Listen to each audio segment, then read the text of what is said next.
The Melo situation, though, as the reports got out yesterday, that they are talking with the Rockets, trying to come up with a trade. It could be 3, even 4 teams involved in it, according to Woj.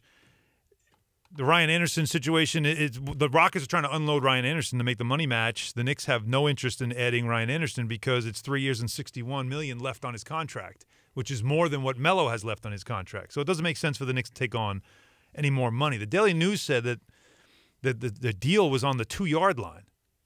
But if I remember right, the Seahawks were once on the 2-yard line. Wow, you took it there. I'm just saying. And they did not get in the end zone. So I can tell you this, and I know, Rick, you're the one that actually brought this up thinking this is the right way to go. There is a possibility that Melo could start the season on the Knicks roster. It is possible that could happen.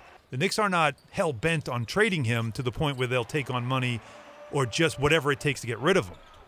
Do they want to move him? Yeah, they want to move him. Does Melo want to go to Houston? Yes, he does. Chris Paul is in the driver's seat on this thing.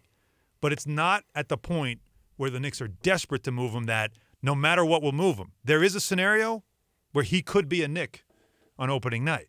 Is that a bad thing for their culture, or is this something they're just going to have to work through? Could their culture be any worse than it is right now? Well, that's the point, though. They need to get it better. Having him in training camp in the start of a season, would that be detrimental? Or is it, no, I don't think it is the right way to do business? And I'll tell you why. Because I think Tim Hardaway Jr., who he just signed for 4 years, likes Carmelo Anthony and knows who Carmelo Anthony is. KP clearly loves him from Carmelo Anthony. Now, if you told me last season that Jeff Hornacek was allowed to coach the way that he wanted to coach, and you saw that kind of reaction from Melo and the rest of the team, then I'd say, no, absolutely. Listen, you got to get rid of him now. I don't care what you get in return. I'd even go as far, buy him out.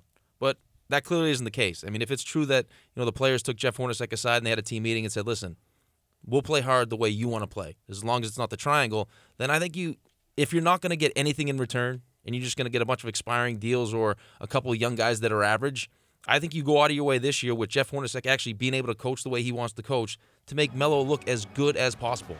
That way at the trade deadline, maybe there's more value. There's more value. I mean, Houston maybe finds a way to give you something that you want, or Cleveland finds a way to give you something that you want, or at the end of the day, Carmelo feels like, because he's a businessman, that if I really do want to go play with CP3 somewhere and Houston still wants him, then he can opt out of his deal with the Knicks and sign an extension with Houston.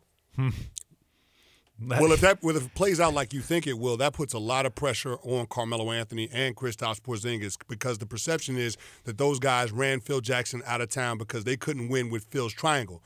But now if they're gonna be here, they've outlasted Phil, and they're gonna allow Jeff to coach the way that Jeff wants to coach, and they're gonna buy into what he's doing. They better start winning games. No more excuses. That's a great point.